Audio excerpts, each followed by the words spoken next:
Hello and welcome to the Browns Blitz. Today is September 16th.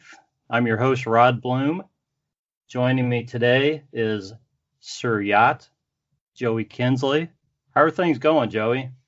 I'm good, man. What's funny is since I've been starting to do the Sir Yacht stuff, I don't know if you know this, my first ever podcast that I was on was your podcast, and that was 2 years ago, a little over 2 years ago. That was the very first one. Very first Wow. one was you, and it And was Chad, yeah. yeah, it was and Chad. No, yeah, and Chad. But I remember it was like I was on vacation in Michigan somewhere. Oh, And yeah. I Yeah, was trying that's to set right. up Wi-Fi was really bad. It's this like cabin that my grandma gets every year, and I was struggling to set it up. But yeah, I'd say a lot has kind of changed in the past couple of years. But yeah, you were the first ever one. So That's it's good to be pretty back. cool. It's good to be back. Yeah, well, that's awesome, man. That's really cool. Um, I was going to give a little shout out, and this is strictly just a kind of a thank you to everybody, but the Browns Blitz was voted um, the top podcast in a Bracketeers challenge this week. Now, I'll preface this: we were the only Cleveland podcast in the competition. Okay, That's awesome. so yeah, we made it through, and we won pretty handily in the finals just this morning. So I wanted to thank the Bracketeers because they did a really cool job, of doing this thing. And then, when the voting came out each round, man, I got and the podcast got so much support. Everybody was just great, just supporting the podcast. We just try to have fun and have we try to have famous people like you on, Joey, and then we try to try to have regular fans on too. Oh, come on. I'm not. Yeah, I'm I, not a celebrity, but I, well, I mean, you're kind of getting to be pretty much a celebrity. I mean, with all your, I've looked at, or my wife looked at TikTok because I don't have TikTok, so don't get mad at me. But my wife or my brother, I think one of them was looking you up on TikTok, and man, you're making it happen. yeah, no, it's funny because that stuff took off around when quarantine was affecting late March, um and I had a friend that like was begging me to get on the app because it's a great way to grow an audience like organically from nothing. You don't need retweets or any promotion or really anything like that. Just based on their algorithms and stuff. So I started posting videos based on like Ohio stereotypes and Midwest and things like that. And it, for whatever reason, has taken a mind of its own. It's been a really cool thing to see it grow. I've met a lot of cool people. I've traveled to a lot of cool places in Ohio so far. I'm going to do a lot more traveling, and it's yeah. I mean, it's funny how social media works. It makes the world a lot smaller, and you just never know where you're going to go with it. Yeah, well, from what I know about it and from the videos I've seen, you're definitely a natural for that platform. Oh, thanks. I appreciate it. It's you said like don't get mad at you that you're not on it. I mean, I think it's potentially a good thing that you're not on it. There's a lot of great content that's on it, but there's a lot of WTF content on there. I just don't even Oh, understand. gotcha. And it's a rabbit hole too. I mean, you'll be on there for hours and like, oh well, I appear to have wasted a bunch of time again, but that's TikTok for you. Yeah, because I never do that on Twitter. Exactly. If you're gonna waste it somewhere, you better be on Twitter. That's right. That's right. Hey, we're going to talk some Browns, but before we do, I don't know if I've talked about a beer here recently. I may have last week, but anyways, I'm going to talk about one, and then we'll see if you're drinking anything you want to talk about. I got a little variety pack of New Belgium. I like New Belgium, so I got this variety pack, and it has a sparkling lime lager in it. Mm, It's nice. good. It's got a It's nice lime flavor to it, and I don't want to get into the whole beer and fruit thing, because I think a lot of people and a lot of breweries are going more to where beers are coming in so many different flavors now. It's really not even an argument whether you can make beers of different flavors and whether it's acceptable. It's happening You all want over the funny? place. Go I've ahead. last year Labor Day weekend, I was at this festival called Tour de Fat in Fort Collins, Colorado, where Mhm. New Belgium is located. I've been to New Belgium. Um, so I was in Fort Collins last year. It's Tour de Fat's like Tour de France, except like it's just a bunch of drunk people riding around town on bikes, like in a parade. It's if you have a chance to go, it's like one of the most fun things I've ever done. But I've been to New Mhm. Belgium, and it's a pretty. I mean, it's a great beer, but like going there and going to the place where they brew it all is pretty cool too. So that's pretty. I just thought of that. Yeah, they make good beers. I don't know that I've had many of their products that I didn't really like, and this is just I can tell it's a summer beer. It's got a great lime flavor to it. It's like you drop the lime right down in just a light beer. It's only 4.4%, so this is meant for you to just sit around on your porch and drink as many as you want on a summer's day. So probably why probably why they're putting them in the variety pack, trying to get them all gone before summer's over because I think we're getting there. Yeah, I mean that makes sense. I used to work for a brewery and they did something like that because maybe they had they brewed a giant batch and maybe it didn't sell like they thought it would, or they had a little bit extra, so they that's a now the very what am I trying to say? It's a very Uh, common, a it's a common very thing. yes. Why was that a hard word to say? My brain is just fried today. It's a very old trick for breweries Yeah, to use. So I don't know why that was. Yeah, that was just a very very hard word for me to say. I guess common isn't a common word for me to say. So I get stuck on words all the time. It's not yeah, I it's guess okay. Well, they reeled me right in with it. I thought, you know what? There's four different beers in this 12 pack, so I'll get this. And that's all. yeah, so I had some for the Browns game on Sunday, and then I've got some left over. I had some to share Sunday, and then yeah, first one of these I've had, and if anybody sees any left over and you want something nice and refreshing, I think it's pretty darn good. Uh, And go yeah. ahead. Oh no, it just that sounds great. You got me salivating right now. Um, yeah, what I've been drinking a lot recently is I've been big into like ciders.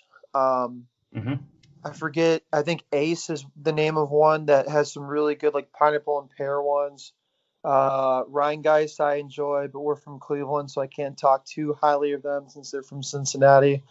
But Platform's a great one that does a lot of cool, ciders and things like that. But Yeah. yeah, no drinks for me tonight. I had Uber Eats like we said off air, and by the time my frosty got here, it was all liquid. So I my drink tonight was a large chocolate frosty.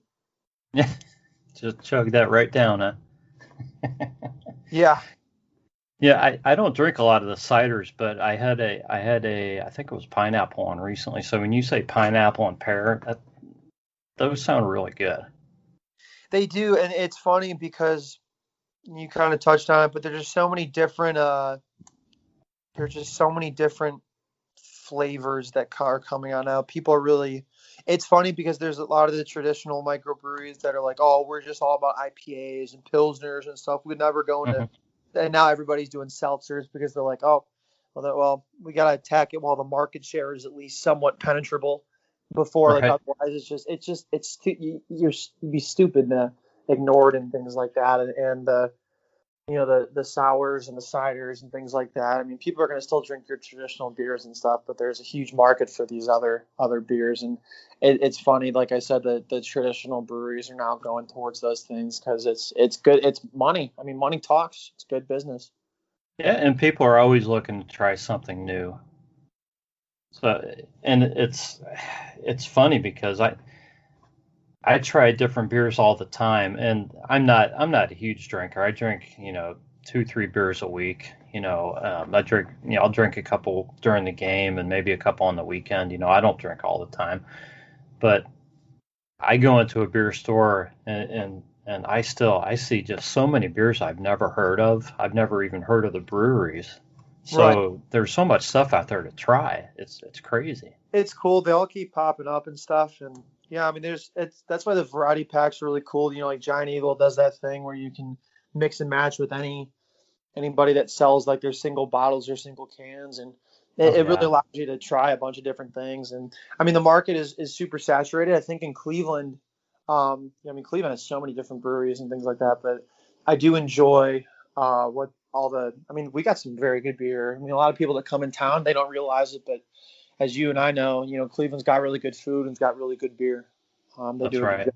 Yeah. Yeah. So speaking of good food and beer, the Browns played on Sunday. That wasn't the best segue, but we've got some. Let's get the painful part over with. The Browns, the Browns got thumped by the Ravens. Um, you know, I didn't, I didn't really expect the Browns to look great in this game because no preseason games, new head coach, new systems, limited practices, and they're going up against a team that was pretty darn good last year. That's returning most of the team and returning the coach and probably the playbooks and everything else. So um, I was hoping it would be a little bit more competitive and that the Yeah. Browns would look better. But Yeah. what were some of your takeaways? Obviously, there wasn't a whole lot of positives. I mean, there was positive, so I guess we can talk about that. God, we talked about too much of the negative. Nick Chubb and Kareem Hunt looked awesome. They didn't get as many carries as I thought I would see Hmm. them get, but they did do a good job. I want to say Nick had about 5 yards per carry. Chubb had, I mean, I'm sorry, yeah, Nick had 5 yards. Kareem had about, I think, 6.5 per carry or something like that. So they looked really good when they got the ball.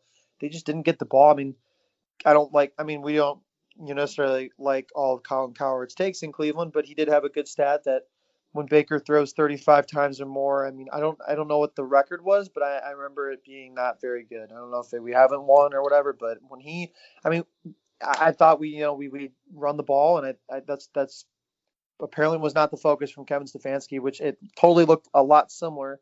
I mean, if I wanted, I was telling people if I went into a coma after week 17 and I woke up in the middle of week 1 this year, I would not have known Freddie Kitchens was fired. I thought it would have been the same offense, same style. I mean, just it looked like the exact same team. The offensive Yeah. line was great.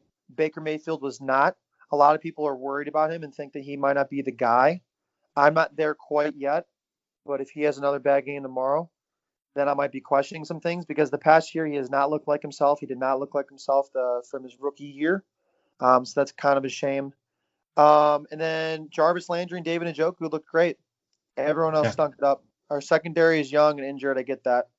Um, but I mean, in terms of a team, we did not look like one. I mean, for as young as we are, we're the fourth youngest team in the NFL with a rookie head coach.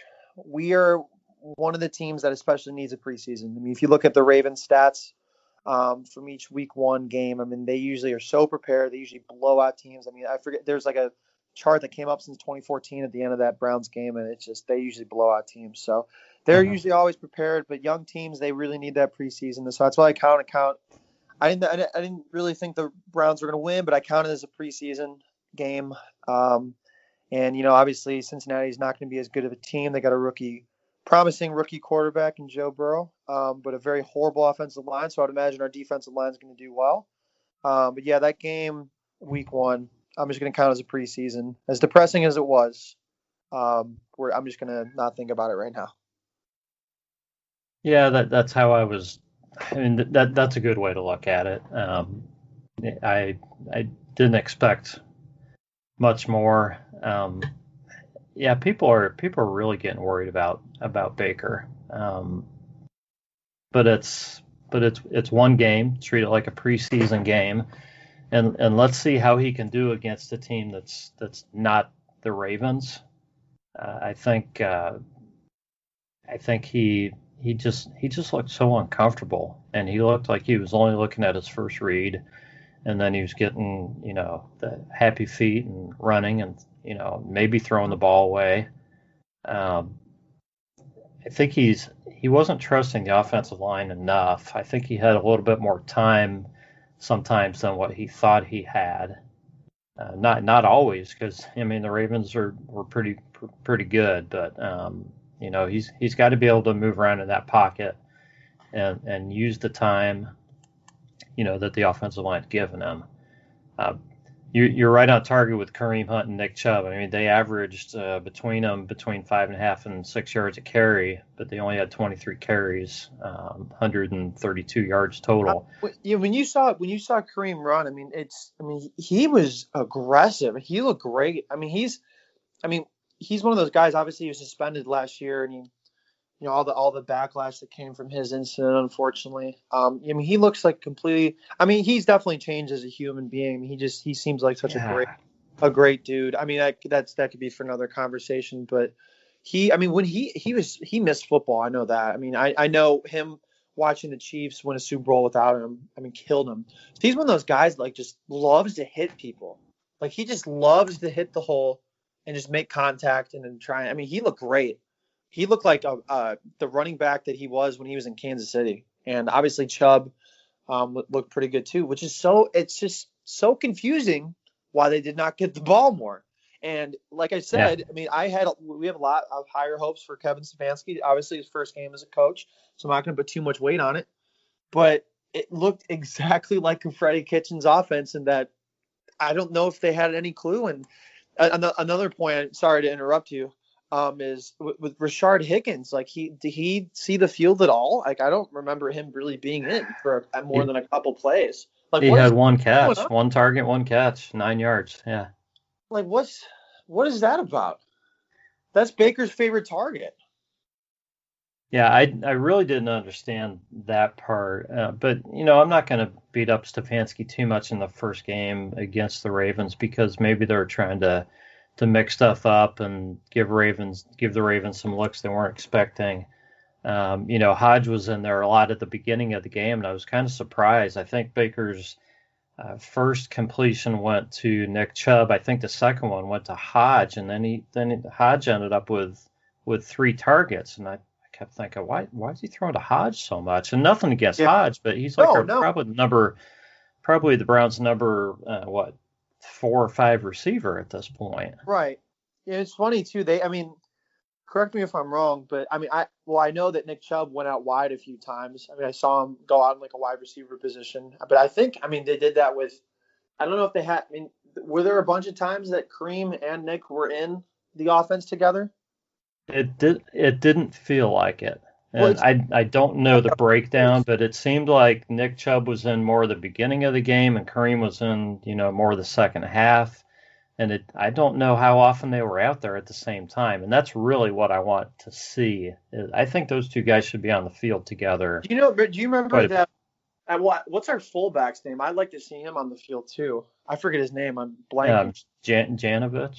Yeah. I think it's Andy. Is it Andy?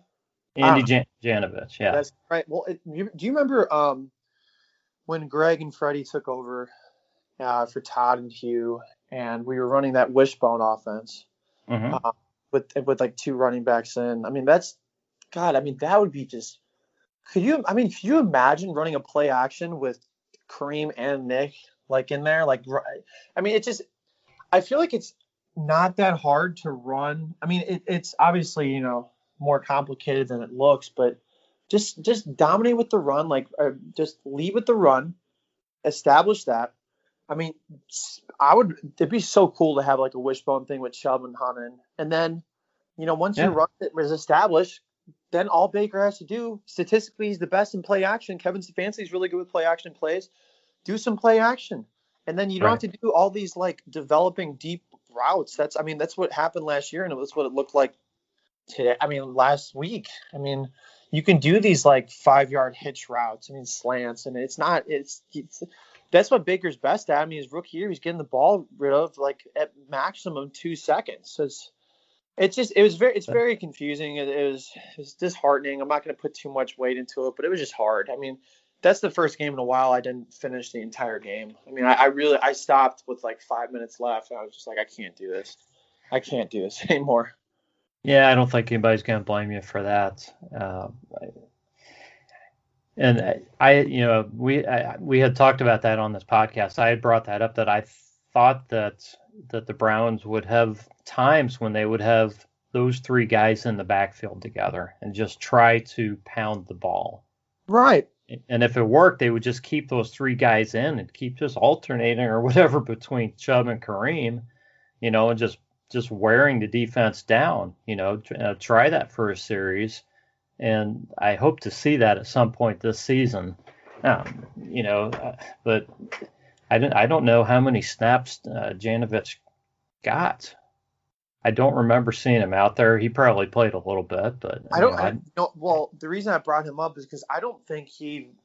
I mean, he might have played one time, but I don't. I mean, I don't really remember him like in at all. I don't either. Which would be the question: who the hell was playing? If Chubb wasn't getting the ball, I mean, it's just like it was just all these plays of Baker throwing it, I guess. But well, Baker threw 39 times, and only 23 rushes for Hunt and Chubb. That's that not the proportion that they want. Yeah. Baker should be throwing 23 times a game, and yeah. They should be running closer to 40 times. I mean, it just doesn't. It's jarring. It really doesn't make any sense, and I hope Stefanski learns. I mean, he seems. I mean, you look out of Minnesota. That offense did not look very good against the Packers. Yes, they put up like 24 points or something, but they didn't. They didn't look very good. They got blown out. They looked like a different offense without him, and that's what I'm hoping we have here. I mean, what did you think of Odell? I mean, I know a lot of people kind of turn on him right now. What did you think about him? Real quick, folks, we want to tell you about our sponsor. That's Skippin' Stones. Check them out at Etsy.com and GoImagine.com. You'll find handmade jewelry, yoga bracelets, and much more. Free shipping on qualifying orders. So shop for yourself, shop for your spouse, shop for the holidays, which are approaching rapidly. That's Skippin' Stones, SKIPPINSTONEZ. Now back to the conclusion of the podcast. For me, he's still a guy who had 1,000 yards receiving last season and was hurt the whole year. So let's give the guy a break. Let's see what happens. Over the first few games with him, just like everybody else on this team. And I'm not ready to say, he does. This just doesn't work with him after that first game. He can. I think we know he can still be a great receiver. I think we have to see what happens. Maybe there really is an issue where he and Baker just don't mesh. Okay, and if that's the case, I think we'll see it over a period of games. But to think that way after one game, I can't do that. That's what I think too. And again, he's injured last year. It was very hard for me to count on anything he did last year. Jarvis the same thing. But then coming into this year, I mean, what I just didn't like from him was his body language. I mean, I understand yeah. I mean, people are going to overanalyze everything. Like, I mean, like playing sports and stuff. You're going to get mad. You're going to get frustrated at teammates or yourself or whatever. I mean, that's just, and then you just, forget about it. Like, that's just how it works. There's no grudges on the field. So a lot of things can be misinterpreted and overanalyzed. But the thing is, I mean, when he's doing it every single play and like there's body language and him just like looking like he's just complaining about everything, it's just disheartening. I mean, don't do that. Don't do it. It is. You're right. He needs to clean that up. No, he does need to clean up. I mean, but that's something he's done his whole career. I don't think he's done. I mean, people are, it is. Oh, if we would have won, we're Super Bowl contenders. If we lost by a lot, I mean, we're looking for Trevor Lawrence or Justin Fields next year. I mean, that's just week one. New coach. Our new coach. Yeah. Right. Exactly. We're already looking for pulling up Lincoln Riley from Oklahoma again. But I mean, right. It's tough. I having a superstar like that in Cleveland, our superstar capability.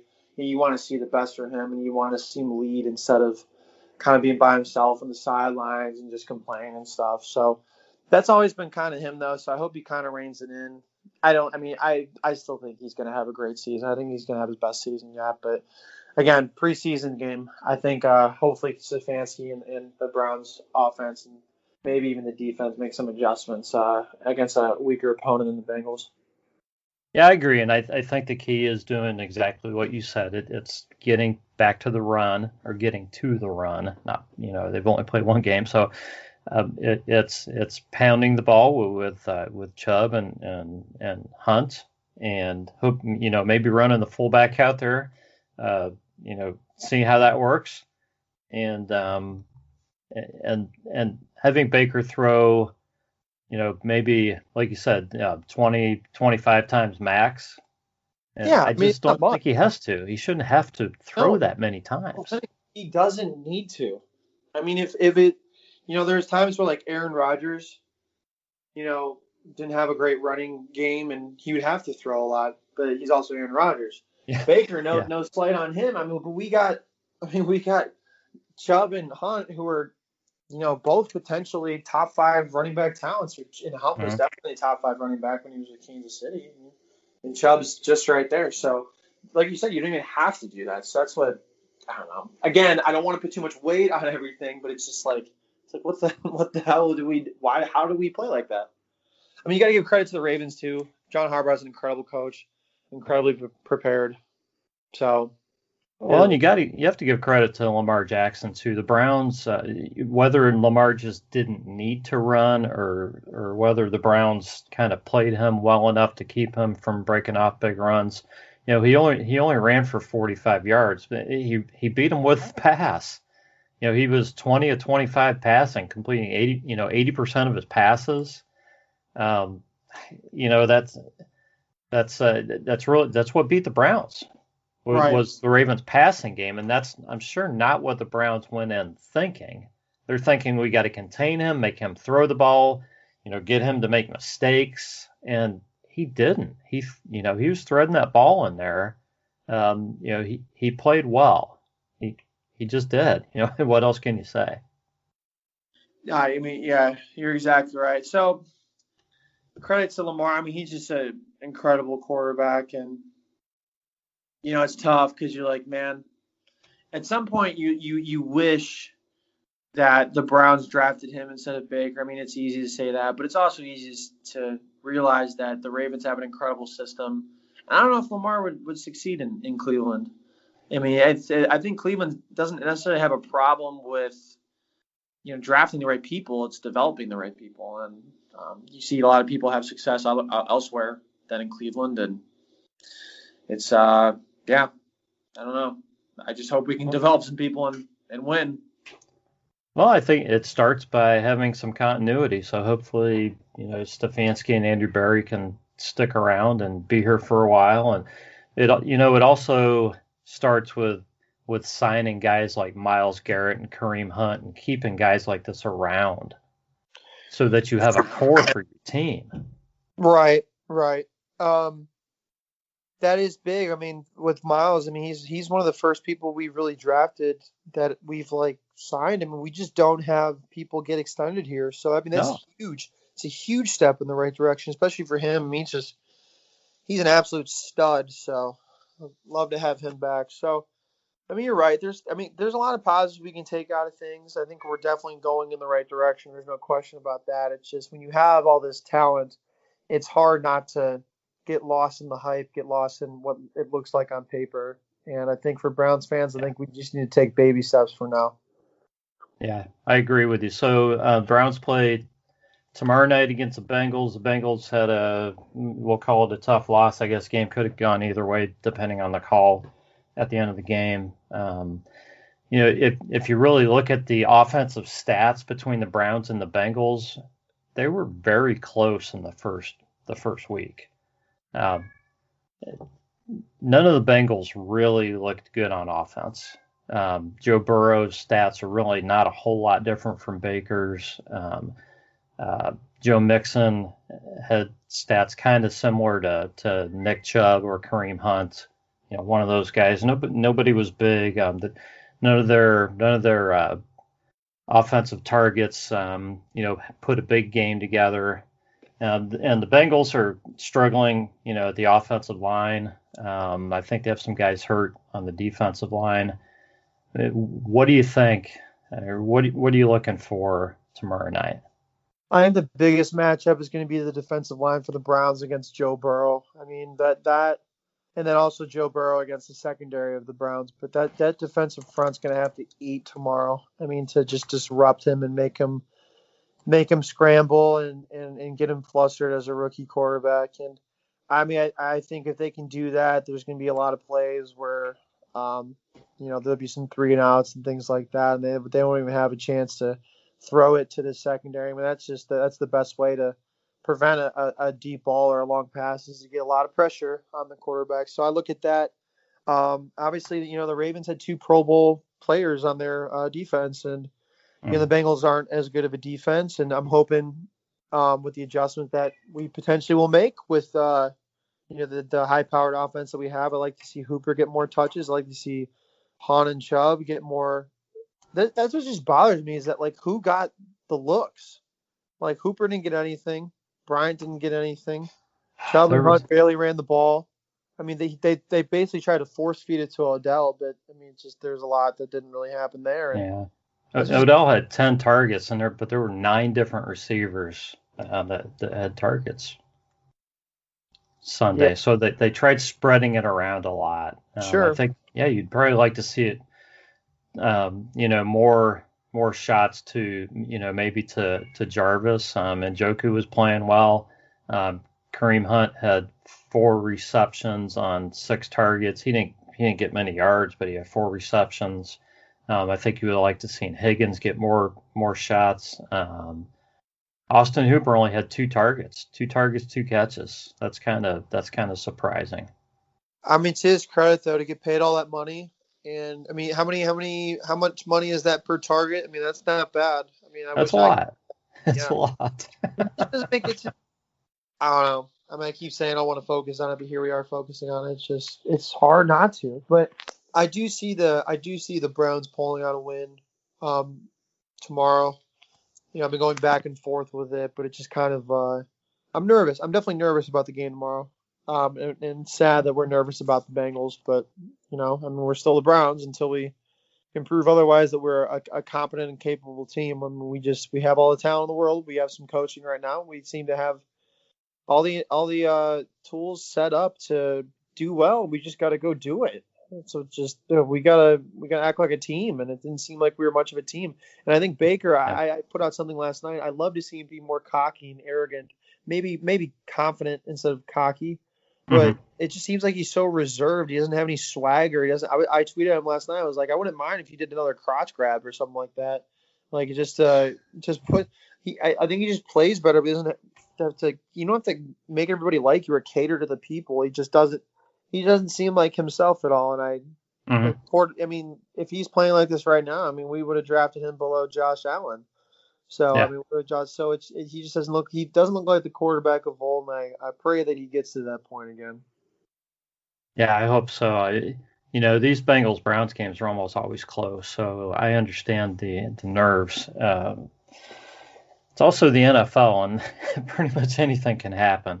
In any game. There are no easy wins in the NFL. So, but you make a great point about Baker and the confidence, and maybe or the cockiness somewhere in between those two things, and he's really not showing any of that. Maybe he needs a little bit of that. Yeah, it's not a bad idea.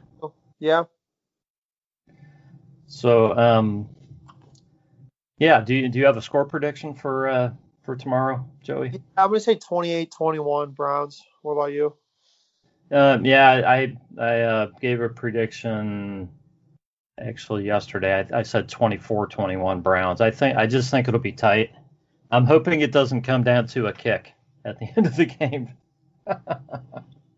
Oh my God. Yeah. I sent a message to Austin Sieber because we follow each other on Instagram, and I told him Monday when he got waived, I said, the most Brown thing ever. I guarantee you get picked up on waivers by the Bengals, and then you kick the game-winning field goal against us. And he said, "LOL, we'll see." Next day he gets picked up by him. I text him back. I say, "I told you so," and he laughed and whatever. And I think he said he says destiny or something like that. And So they've gone back and forth. He is going to kick for him, right? I'm not sure. I know that obviously Bullock has the hamstring issue. Yeah. Been kicking. I mean, it wouldn't surprise me if Seibert was kicking this week. But it's just I think everybody's mentally preparing for him to kick the game-winning field goal against us. I mean, it's the most predictable thing right now, It, sadly. But you're right. It feels like it almost has to happen. it looks like foreshadowing. That's what it looks like. I mean, this looks like foreshadowing.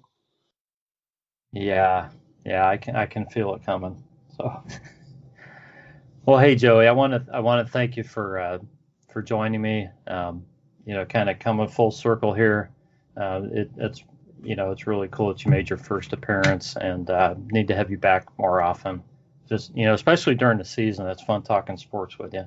Oh, So 100%, right. Yeah, thanks, Rod. I had a lot of fun doing this too, and it's good to be back after a long hiatus from being on your pods. And yeah, I yeah, wish you the best of luck going forward. Thanks again.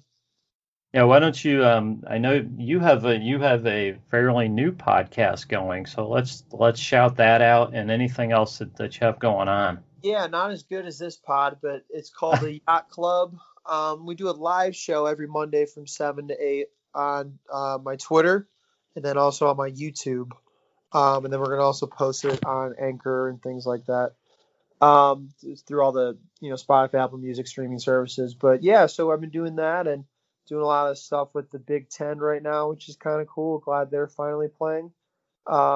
Just started a mental health organization called We Choose to Change, and want to help people share their stories with any day-to-day struggles that they have with mental health and maybe bullying, addiction, racism, anxiety, depression, things like that. And yeah, just staying busy on the content side of things, and I've been touring a lot of Ohio cities, like I said. So it's like I said, the beautiful thing about content is you don't really know where it's going to take you. You can diversify it in a multitude of ways. So just kind of looking forward to the future and seeing what happens from here.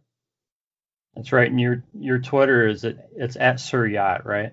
It is. You are correct. All right. I couldn't remember if there was an underscore in there or not. So I know pretty much everybody's following you, but if there's anybody listening who's not, they need to give you a follow because your stuff's excellent. No, thank you. I appreciate it. Yeah, no, and once again, I apologize that my stupid Crowdfire app unfollowed everybody, including you. I I've had so many people DM me that I followed, like, hey, like, we good? I'm like, yeah, why? Like, you unfollowed me. You know, I didn't. And I look, I'm like, what? I was like, I wondered why you weren't tweeting. I'm like, what the fuck? So yeah, a lot of awkward conversations, including mine with you, but I Oh, deleted that the been app. yeah. Yeah, I don't know. I feel bad for you because that's horrible. But that did that to you. But yeah, it's all good. Everybody knows you're a good dude. So hey. But yeah, thanks again, Joey, and let's get a win tomorrow night. Oh, let's get a W. I hope next time we talk, it's hey. Remember that one time we were worried about the Bengals game? That was funny because they won. So I hope Right. so. We'll see. All right. This has been the Browns Blitz, and we will catch you next time.